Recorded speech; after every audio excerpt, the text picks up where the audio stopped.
नमस्कार, मी अनिल जगताप। खरीप 2020च्या संदर्भात काही महत्त्वपूर्ण माहिती उपलब्ध झालेली आहे, ती आपल्यासोबत शेअर करावी म्हणून आज आपल्यासमोर आलेलो आहे।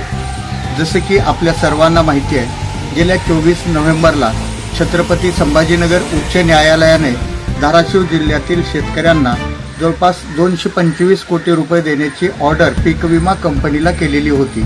त्यातले 75 कोटी रुपये उच्च न्यायालयामध्ये जमा होते, तर 134 कोटी रुपये राज्य शासनाकडून आपल्याला येणे आहेत। म्हणजे ते पीक विमा कंपनीला जो हप्ता राज्य शासन देणार होतं ते आपल्याला येणार आहे। त्यापैकी काल एक महत्त्वाची घडामोड अशी झालेली आहे की उच्च न्यायालयातून 75 कोटी रुपये अधिक 17 कोटी 93 लाख रुपये असे एकूण 92 कोटी 93 लाख रुपये धाराशिव जिल्हा प्रशासनाला प्राप्त झालेले आहेत। आणि यापूर्वीच्या सर्वोच्च न्यायालयाच्या आदेशानुसार माननीय जिल्हाधिकारी यांच्याकडे जे त्यांनी खातं उघडलेलं आहे त्या खात्यात ही रक्कम वर्ग होऊन धाराशिव जिल्ह्यातील शेतकऱ्यांना ती रक्कम मिळणार आहे। तसेच आणखी 134 कोटी रुपये 8 ते 10 दिवसात राज्य शासनाकडून प्राप्त झाल्यानंतर दोन्ही एकत्रित मिळून धाराशिव जिल्ह्यातल्या शेतकऱ्याला प्रति हेक्टर 9,000 रुपये याप्रमाणे ही रक्कम मिळणार आहे। मी पूर्वीपासून सांगत होतो की 225 कोटीच्या आसपास ही रक्कम असेल, काही जणांनी 120 कोटी रुपये सांगितली गेली होती।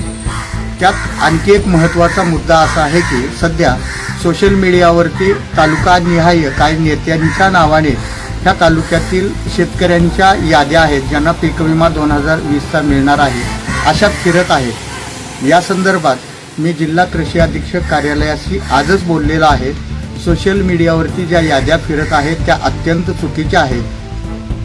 अनेक शेतकऱ्यांची नावं त्यातून गायब झालेली आहेत, अपूर्ण याद्या आहेत, चुकीच्या याद्या आहेत। जिल्हा प्रशासनाच्या वतीनं याद्या बनवण्याचं काम सध्या सुरू आहे, 4-5 दिवसामध्ये संपेल। मी त्यांना हेही विनंती केलेली आहे की संपूर्ण यादी तयार झाल्यानंतर जिल्हा कृषी अधीक्षक कार्यालयाच्या वतीनं तालुकानिहाय याद्या द्याव्या व त्या याद्या ग्रामपंचायतला प्रत्येक गाववाईज दाखवण्यात याव्या, तशी विनंती त्यांनी मान्य केलेली आहे।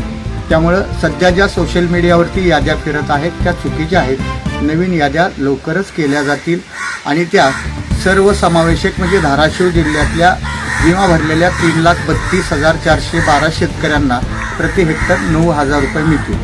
ही महत्त्वपूर्ण माहिती आपल्यासोबत शेअर करावी यासाठी आपल्यासमोर आलो।